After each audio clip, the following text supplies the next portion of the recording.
Olá, queridos amigos telespectadores da TV Aberta, do programa Um Sentido para a Sua Vida. Hoje é um programa especial. Estamos no Congresso Espírita FESP 2017 e homenageando Divaldo Franco pelos 70 anos de oratória espírita. Inédito. Para vocês, a palestra de Divaldo Franco. Que Jesus houvera dito na necessidade de amar ao próximo, de promover a sociedade através do bem que se possa fazer, deixando bem claro que no fazer o bem é o mal equivalente ao mal que se faz.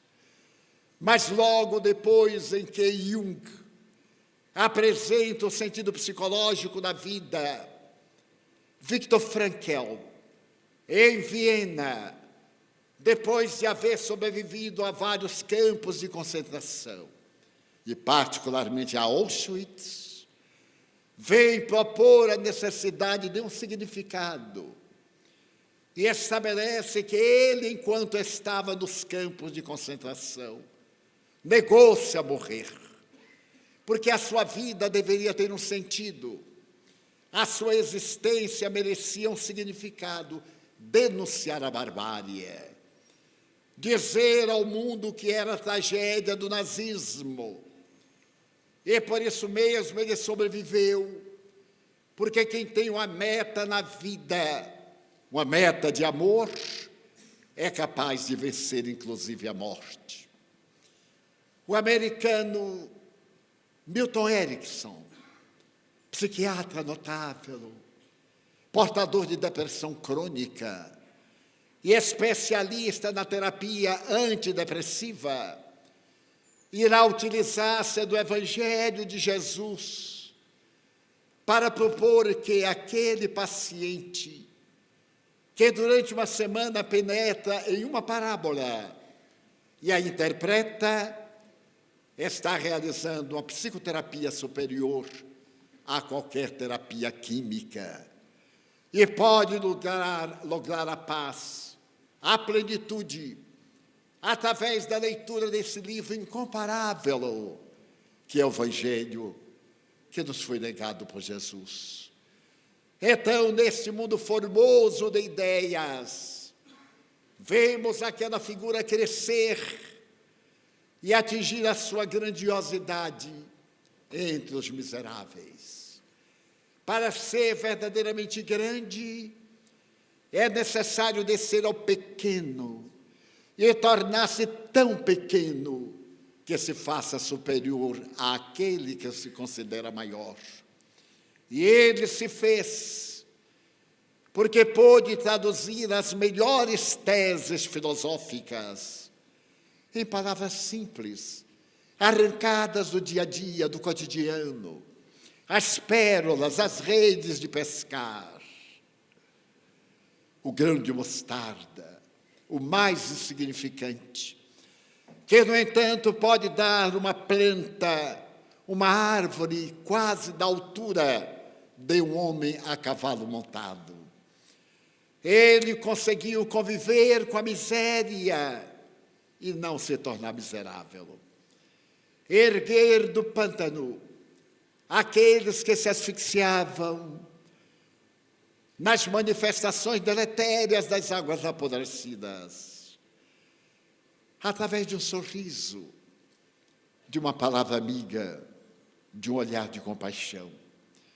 E por isso a sua doutrina de amor resistiu às revoluções de todos os séculos, 20, para que chegássemos neste momento da mais elevada tecnologia de ponta, em que a cibernética diminuiu as distâncias, a aviação aproximou-nos uns dos outros, e o conhecimento da cultura logrou as mais audaciosas conquistas. Da mesma forma, não houve um correspondente ético-moral. Enquanto pensamos em conquistar Marte, e uma bela nave espacial saiu do nosso sistema para estudar um outro, somos incapazes de sair do nosso ego para falar com o nosso irmão. as distâncias medidas em quilômetros de luz estão sendo vencidas pela capacidade do WhatsApp. Mas nós que podemos comunicar-nos com beleza através dessa expressão, somos incapazes de sorrir em casa, de desculpar as pequenezes do outro, a quem dizemos amar, ou conviver uns com os outros em saudável fraternidade, através da palavra oral ou escrita, que estamos deixando de lado apenas para conviver, através desse veículo notável e perturbador. A ciência conseguiu não só reduzir as distâncias, mas através da física quântica, penetrar nas partículas mais mínimas e dizer-nos que essa partícula de energia, que é matéria, o bóson de Higgs, que eu estudou durante 60 anos e pode ser detectado no choque de prótons do ano passado, dá-nos uma ideia da grandeza do pensamento ao lado de 800 milhões de pessoas que irão morrer de fome nos próximos 10 anos, conforme a estatística da FAO, a Organização Mundial de Alimentos na Itália. Nós que alcancemos na área médica e na engenharia da medicina os transplantes mais complexos, o prolongamento da vida, as comodidades da vida, que temos feito de nossa vida, naquele sentido de dignificação humana. Eu tenho 90 anos de idade, perfeitamente saudável, quando a idade média dos gregos era de 30 anos para o homem e de 35 para as mulheres. Hoje nós temos 70 para os homens, 75 para as mulheres. A cardiologia fez uma análise da nossa bomba de vida e percebeu que no 20º dia, aquele feto ainda em formação, quase invisível, dispara um choque elétrico nessa área onde irá nascer o órgão cardíaco. E a partir daí pulsa em sístoles e diástoles até 4 bilhões de vezes quando se tem 70 anos, sem parar, sem greve, sem parada. E para quem tem 90, naturalmente que colocaremos alguns bilhões de vezes do seu tic-tac, porque obedece a uma energia que está diferente daquela de natureza orgânica. Uma energia transpessoal, transcendente, espiritual, como disse Jesus. Eu venho de meu Pai, para o qual retornarei. Vinde então a mim, todos vós, que sofreis, que tendes problemas, tomai sobre vossos ombros o meu fardo, que são a ternura, o amor, a caridade. Recebei o meu jugo, que é a complacência, que é o perdão, e eu vos libertarei.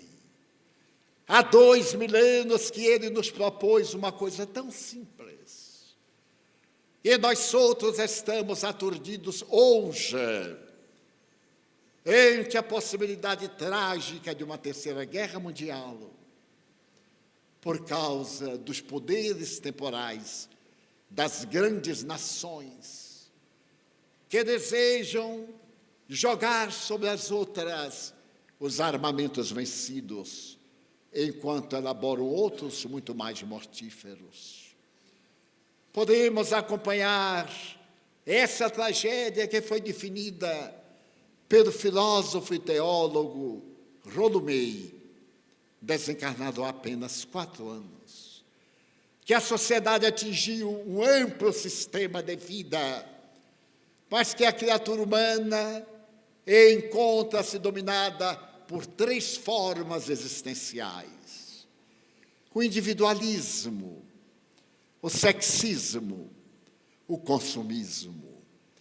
E estamos nesta fúria de nos isolarmos cada vez mais através do iPad, do iPhone, do iPod, do AI e outros AIs que existem por aí.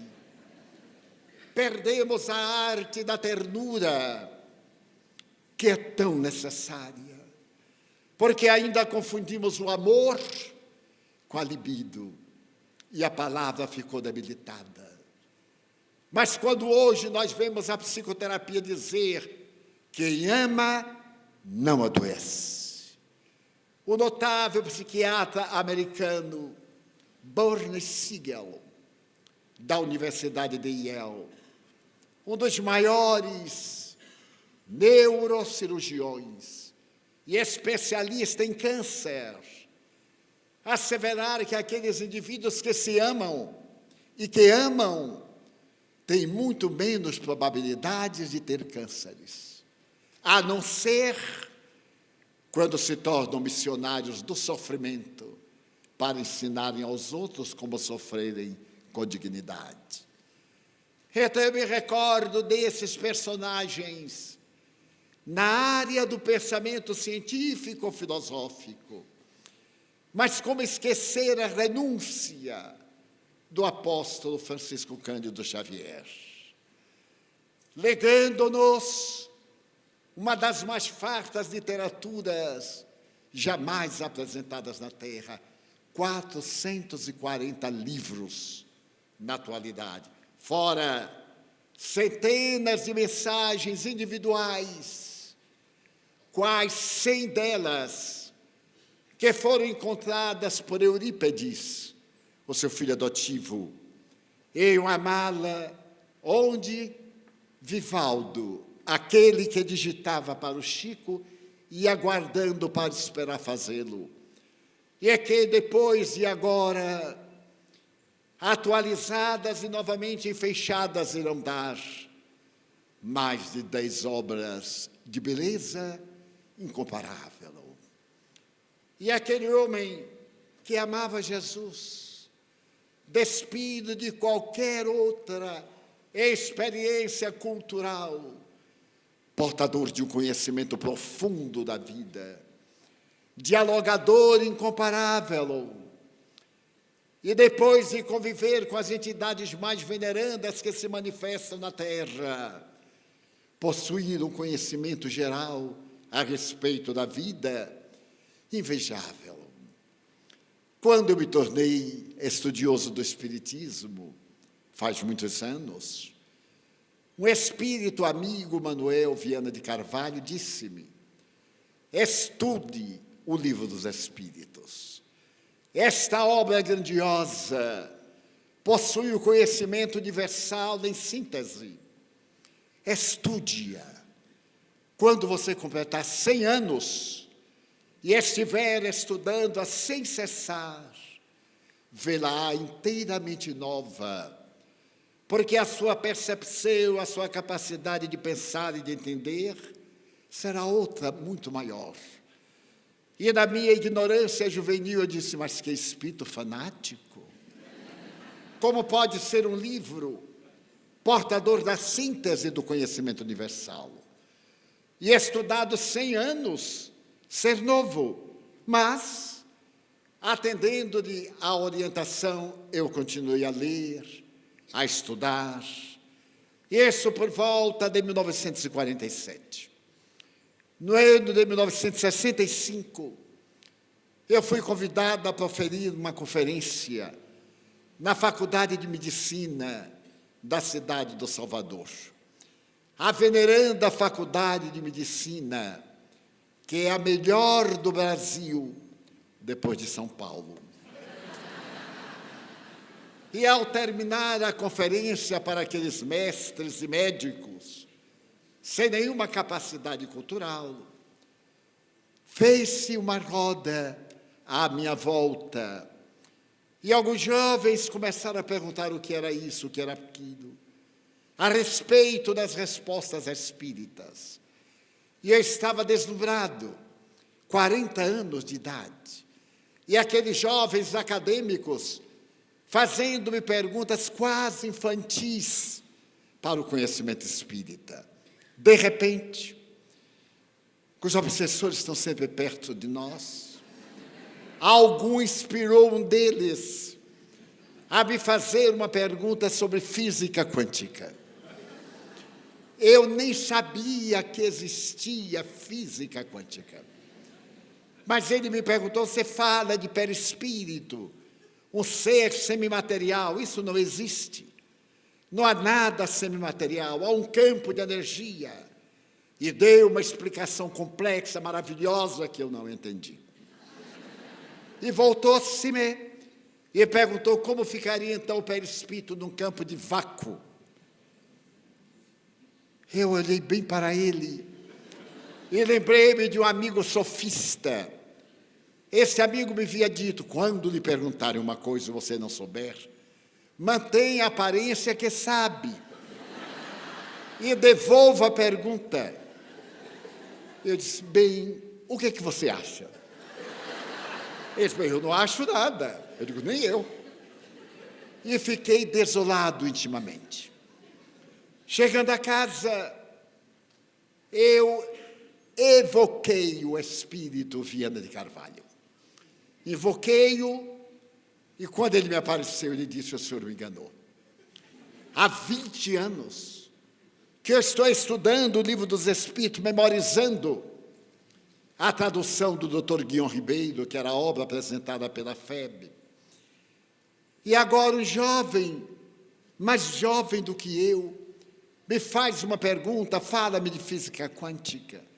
E eu nem sei se isso existia. Eu me lembro um pouco da física newtoniana, mas essa eu não tenho ideia. Então, o senhor me enganou. O espírito sorriu.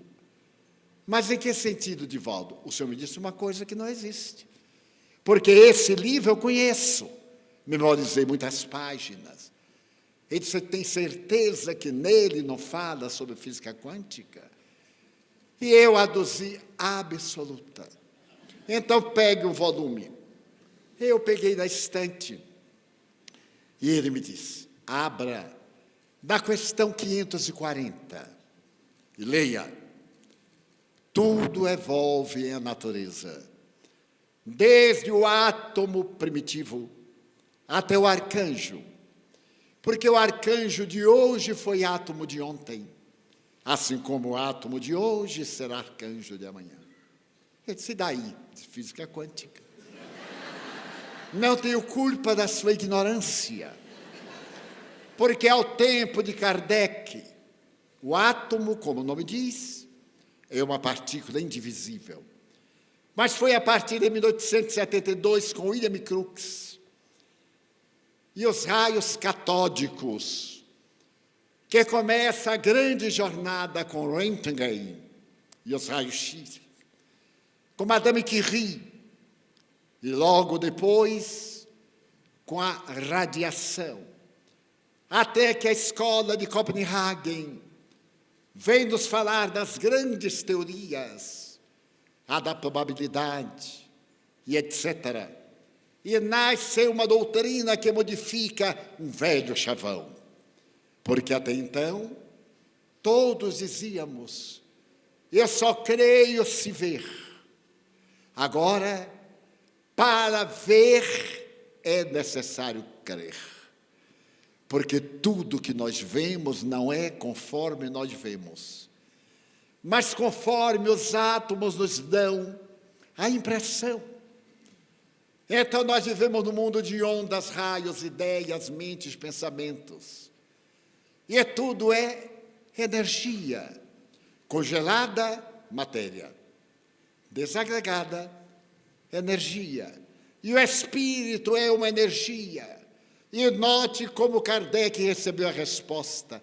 É o princípio inteligente do universo. No universo existem 3 princípios: Deus, espírito e matéria. Em síntese, energia, em variados graus de aglutinação. E ele sorriu para mim. E eu disse, bem, eu vou ver o que é que eu faço. Posteriormente, eu conversava com Chico Xavier e dizia, meu Deus, mas quanto mais vamos adquirindo conhecimento, mais perguntas nós temos, porque alargamos os horizontes. E narrei essa experiência. E ele, na sua peculiar bondade, e na sua expressão ingênua, disse-me, Divaldo, eu também cometi um pecado dessa natureza. Você imagine que a mediunidade, quando estava no seu apogeu, mais jovem eu era, eu um dia perguntei a Emmanuel, o senhor não gostaria de me explicar como é o fenômeno mediúnico que sucede através de mim? E ele disse, contente-se em ser o instrumento do fenômeno, para que a rosa quer saber como é que a roseira está fixada na terra. E eu continuei tão ignorante como antes. E ele me disse, a roseira necessita do adubo, e o médium da dignidade.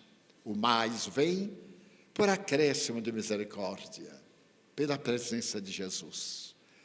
Então esse Jesus fascinante resolveu falar para a humanidade do futuro, como era de praxe. Ali era o Corão, adiante era a lenda, mais tarde era o mito, a fábula, através de parábolas. E as suas parábolas são de uma atualidade que nos comove. Entre elas, Mateus 13:31, quando narra a parábola desse grão de mostarda, que é o menor de todos.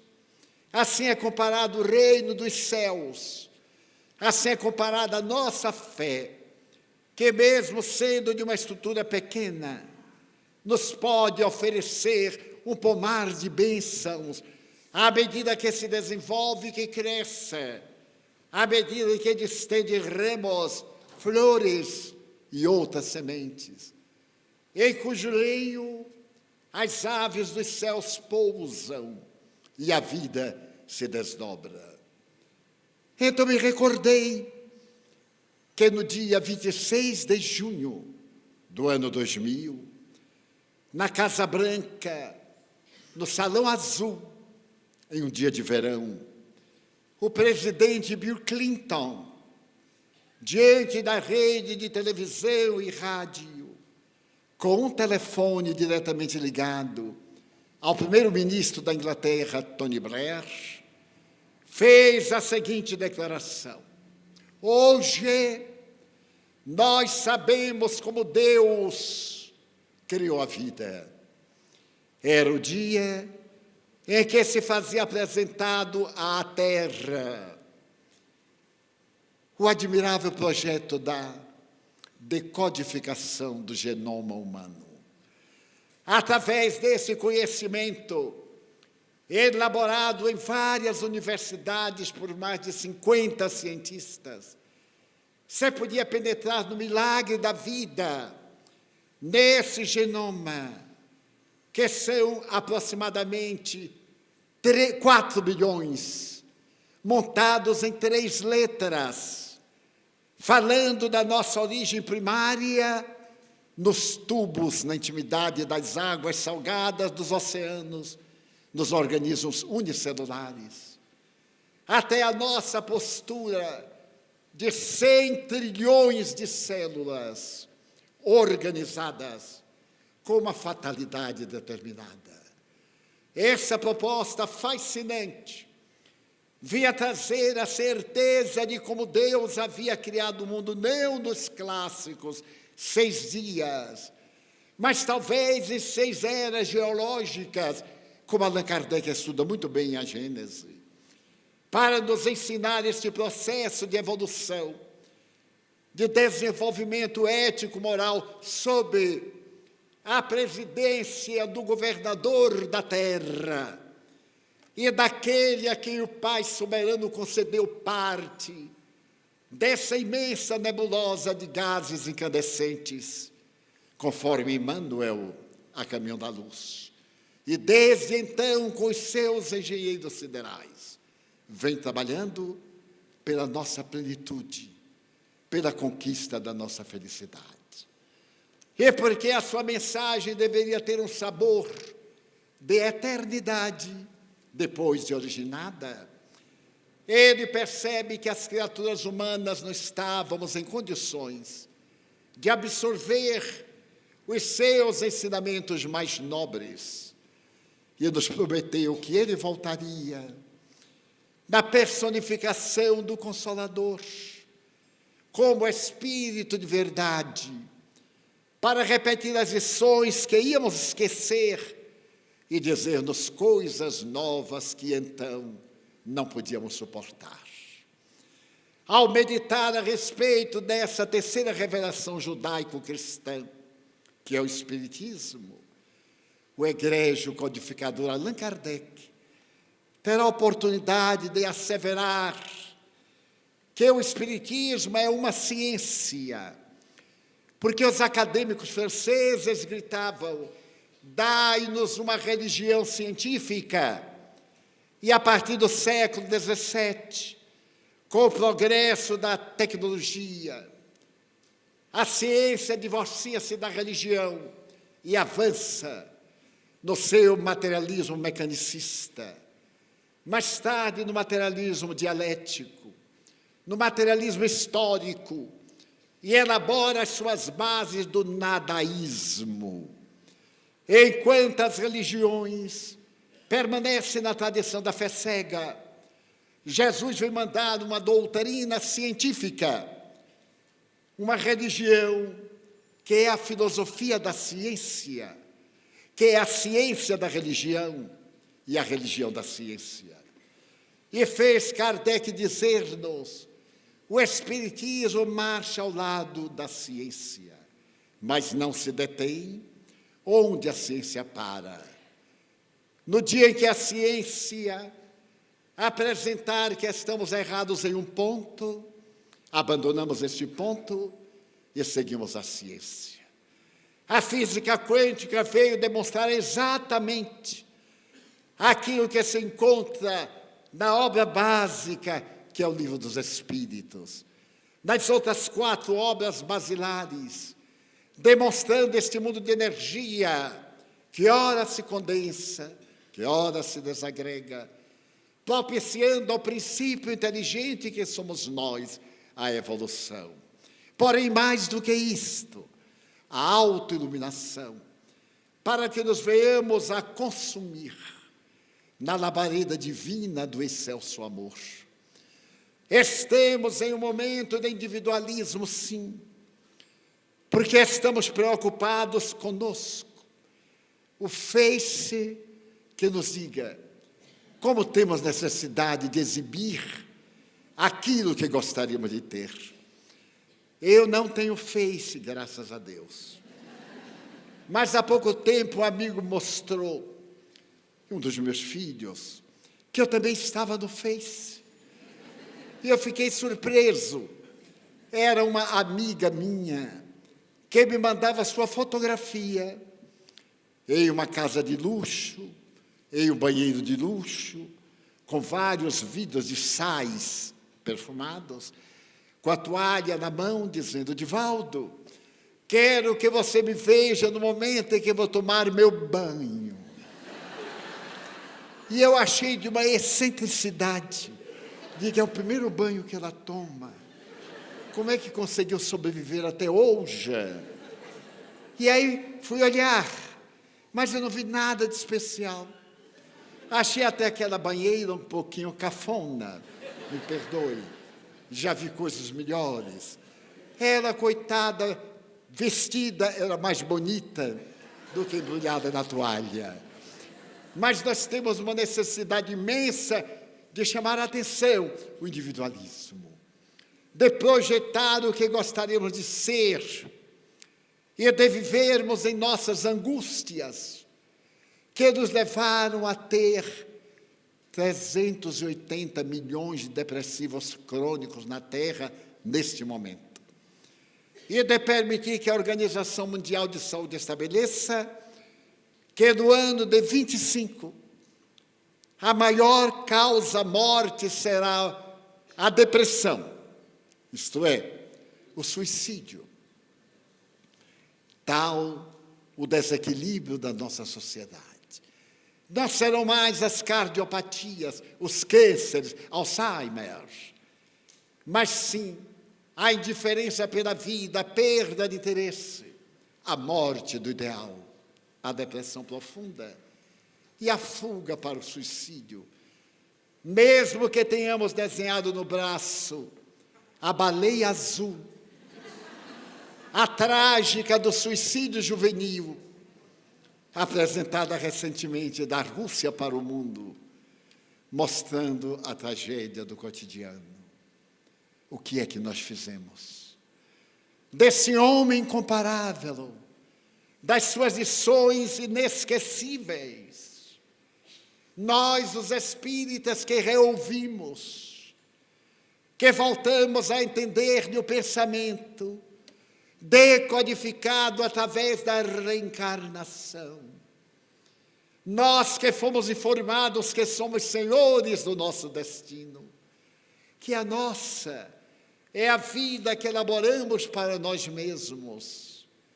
Nós que recebemos desde a primeira hora a certeza da imortalidade da alma, de que a vida na Terra é uma jornada educativa, pedagógica, que tem o seu começo no berço, mas não termina no túmulo.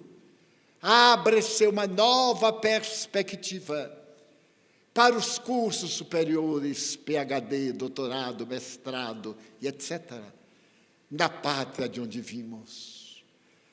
Então, ao iniciar-se este congresso, com 30 expositores, abordando o mesmo tema em 30 facetas, para que nos definamos de uma por todas as vezes, por amar. Amar sem qualquer constrangimento. Não termos medo de amar, como lecionava o psicólogo psiquiatra Miri Lopes, que nós somos vítimas de fatores destrutivos, a rotina, a solidão, o medo, a ponto de termos medo de ter medo, a ponto de termos medo de amar. E quando eu li o seu livro Os Quatro Gigantes da Alma, e ele fala que nós temos medo de amar a nossa sociedade dos anos 1950, procurei fazer uma enquete e descobri que muitos amigos têm medo de amar. Uns deles chegaram a me dizer, eu amar? Para ser facilmente descartado? Não, eu vou usar, vou viver. E quando o sentimento toma conta de nós, porque nós somos filhos do amor, as dúvidas, as suspeitas, o ciúme, as separações doentias, o ódio, o ressentimento destruindo nossas vidas. Então esse é um momento muito significativo para nós que atingimos essa tecnologia de ponta, que nos irá talvez destruir, se não soubermos administrar os nossos sentimentos de vilania e de tormentos de natureza psiquiátrica. Recordo-me que o espírito Humberto de Campos, através do incomparável Chico Xavier, escreveu uma página das mais líricas do cristianismo, que narrarei com a minha própria emoção. Ele diz que certa feita no entardecer, quando o leque dourado de plumas do sol escondia-se por detrás das montanhas, Na escadaria do templo, um homem de beleza ímpar estava sentado. A cabeleira dividida ao meio, a testa larga, aquele cabelo na tonalidade do ouro velho ou do latão sujo, recebendo o perfume das rosas de Sharon, que sopravam pelo vale imenso. De repente para uma mulher e vê aquela figura que jamais será esquecida.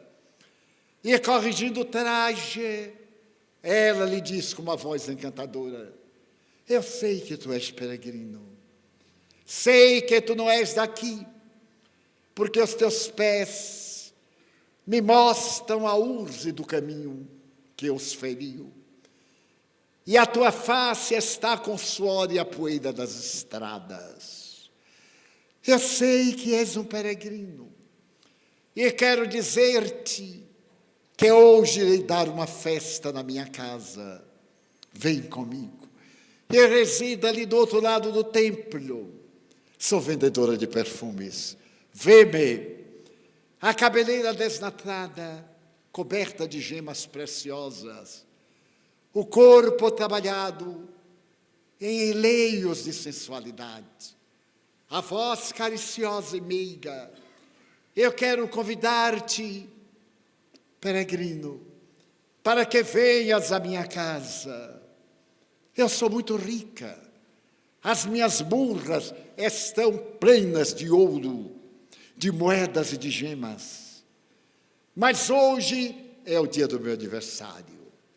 E eu resolvi eleger aquele que deverá fazer parte da minha companhia. E elejo-te a ti. Pela manhã, recusei um rabino, depois um legionário, depois um miserável possuidor de muitos bens. Porque hoje é o meu dia, e eu quero ter a sensação de escolher um homem a quem o meu coração possa oferecer amor e pulsar num ritmo diferente. E vejo este homem retratado em ti. Tu virás. Ele olhou-a. Os olhos eram duas estrelas faiscantes no céu da face. E sorrindo melancólico, lhe disse: hoje eu não posso. Infelizmente, hoje eu não posso. Ó Nazareno, mas o meu aniversário é hoje. Eu desejo que tu venhas à minha casa, porque existe algo em ti que me arrebata, que me seduz. Vem comigo à minha casa de mulher sofredora, infeliz. Eu não te pedirei nada. Colocarei uma escrava desnuda para bailar diante de ti. Ficarei sentada na soleira da porta, enquanto estarás no triclínio, olhando a minha escrava para servir-te. Vem, eu te suplico. E ele respondeu no mesmo tom: hoje eu não posso. Ó Nazareno, olhou firmemente: eu vou dizer-te algo que nunca disse a ninguém. Eu te amo. Eu vejo nos teus olhos uma estranha chama, e assim procedo porque te amo. Vem, não te pedirei nada, para que não me tornes mais desventurada do que eu sou. Eu não tenho paz, eu faço de conta ter alegria para acumular tesouros. Vem à minha casa hoje, porque amanhã nós, as mulheres deste ofício, não temos amanhã. Ele levantou-se, olhou para ela que suplicava e, distendendo-lhe a mão, disse: mas hoje eu não posso. No entanto, eu te prometo, um dia, que não está longe, que não está perto, eu atenderei o teu convite. Não quero, quero hoje. Amanhã é tarde demais, tu virás mais tarde eu irei atender-te. A mulher, que não estava acostumada a receber negativas, voltou-se e saiu blasfemando. Passaram-se 2 anos. Era o mês de Nisan. E aquele nazareno estava em Betesda, diante dos poços miraculosos. Acercou-se-lhe uma anciã e falou-lhe ao ouvido docemente e perguntou-lhe: tu irás? Sim, eu irei contigo. Atravessaram uma ravina até uma furna. E a mulher disse: aí dentro, Senhor. Ele podia sentir o odor pútrido da carne humana. Ouvia os gemidos. E naquele claro escuro, cerrou um pouco as pálpebras. E, estendendo as mãos, foi na direção da voz que vinha sofrida. Até que os dedos acariciaram cabelos úmidos de pus, que largavam o seu contacto. Ele abriu os olhos, era o corpo de uma mulher. Ela pareceu diminuir, encolhendo-se e disse: foge, foge daqui, eu tenho lepra, vê o que me fizeram os homens, foge. Ele disse: não posso. Um dia eu te disse que atenderia ao teu pedido. Ela abriu desmesuradamente os olhos abertos em feridas e disse: tu, Nazareno, ó Nazareno belo, como te esperei, faz tantos anos, 2 anos. Eu te aguardei cada dia, cada hora, e à noite eu colocava uma lâmpada na minha janela para iluminar o caminho por onde tu virias. E tu não vieste nunca. Agora é tarde demais. Eu agradeço, porque tu vieste, mas foge. Se eles souberem que estivesse aqui, te mandarão também para o vale dos imundos. Foge. Muito obrigado porque vieste. E ele, meneando a cabeça, redarguiu: não posso. Eu te disse que um dia eu atenderia ao teu chamado. E dobrando-se sobre a mulher em decomposição quase cadavérica, ergueu-a, estreitou-a de encontro ao peito magro, saiu a claridade do dia, ela cobriu os lepromas da face, ele tirou-lhe com a outra mão dos olhos agora nas feridas purulentas e disse: eu agora vejo nos teus olhos. Lembrou-se da frase de Jerusalém: uma estranha chama, e assim procedo porque te amo. Vem ter comigo. Já que teu corpo não serve para nada, dá-me tua alma, ergo bonus pastor sum, e aquele que confia em mim, mesmo morrendo, viverá. E abraçando a mulher que desencarna nos seus braços, ele avança pela história da humanidade, e ele na esquina das ruas, recolhendo os invisíveis, aqueles que não têm nome, os das cracolândias, os servidores braçais e humildes, os sem teto, aqueles que ele recolhia nas tascas, para onde ia a fim de falar-lhes a respeito do reino dos céus. Este é o momento de trazermos Jesus à nossa sociedade. Este é o momento de tê-lo conosco, arrancá-lo da cruz. A paixão de Cristo não foi durante uma semana. Nós somos a paixão de Cristo. 2000 anos de amor, 2000 anos que nos ama e que nos espera. Então, diante dos conceitos que ele goza, da sociedade que estertora, que sejamos nós, os espíritas, aqueles que lhes estendamos as mãos e digamos: Senhor, eu gostaria de dizer-te quanto eu amo a vida, falar-te da minha história bela e consentida. Muito obrigado, Senhor, por tudo que me deste, por tudo que me dás, pelo ar, pelo pão, pela paz. Muito obrigado pela beleza que os meus olhos veem no altar da natureza. Olhos que veem o céu, a terra, o mar, que acompanham a ave ligeira que voa fagueira pelo céu de anil, que contemplam as flores nos jardins de todas as cores, mas que diante da sua capacidade de enxergar, percebem na terra os que não podem contemplar, os cegos, que se debatem na escuridão, que choram na solidão, que sofrem na multidão. Por eles eu oro e a ti imploro comiseração, porque eu sei que depois desta lida, na outra vida, eles também enxergarão. Muito obrigado, Senhor, pelos ouvidos meus, que me foram dados por Deus, ouvidos que ouvem o tamborilar da chuva no telheiro, a melodia do vento nos ramos do salgueiro, as lágrimas que vertem os olhos do mundo inteiro, ouvidos que ouvem a música do povo que desce do morro na praça a cantar, a melodia dos imortais. A gente ouve uma vez, não esquece nunca mais.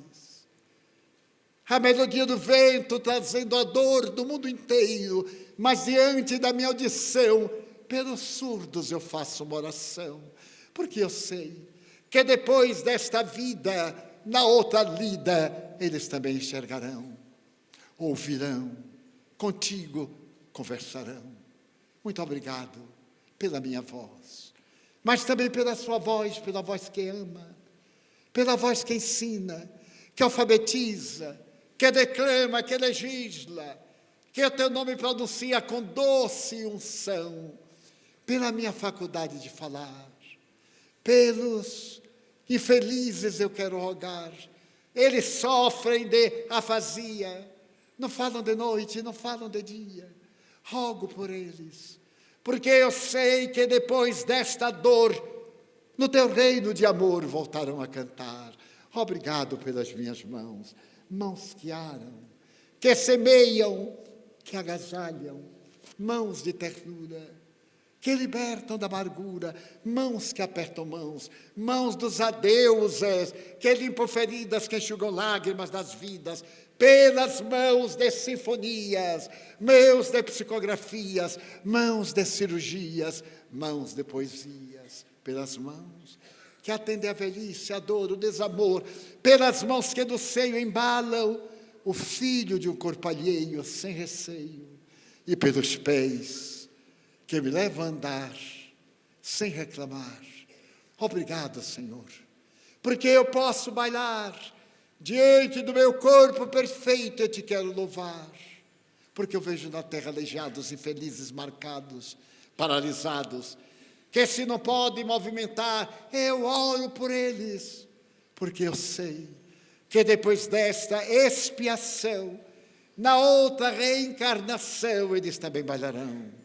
Muito obrigado, por fim, pelo meu lar. É tão maravilhoso ter um lar. Não é importante se este lar é uma mansão, um duplex, um palácio, um bangalô, seja lá o que for, um ninho, uma casa no caminho, mas que dentro dele exista a figura do amor de mãe ou de pai, de mulher ou de marido, de filho, de irmão, a presença de um amigo, alguém que me dê a mão, um gato ou um cão. Mas se eu a ninguém tiver para me amar, nem um teto para me agasalhar, nem uma cama para repousar, nem aí reclamarei. Pelo contrário, eu direi: obrigado, Senhor, porque eu nasci. Obrigado, Senhor, porque eu creio em Ti. Pelo Teu amor. Obrigado, Senhor, pela Sua atenção. Muito obrigado, Senhor.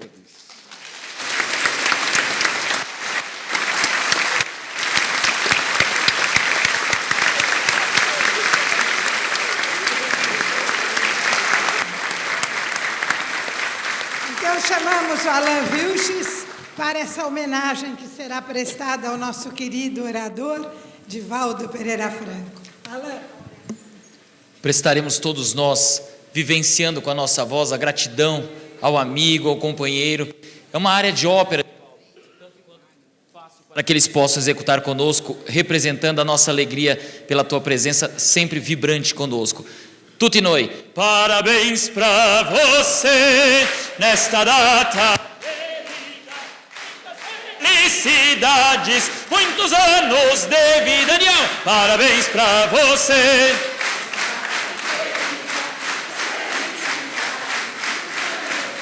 E para o Divaldo tudo. E como é que é? É pique, é o pique, é hora.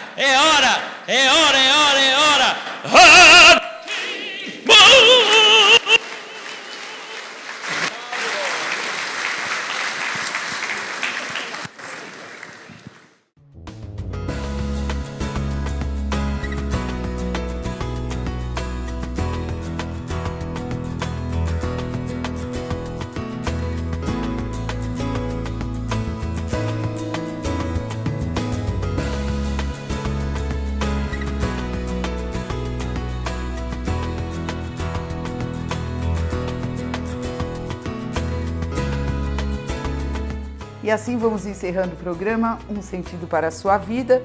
E não esqueçam, este programa será reprisado no domingo às 16 horas na TV aberta. Muito obrigada.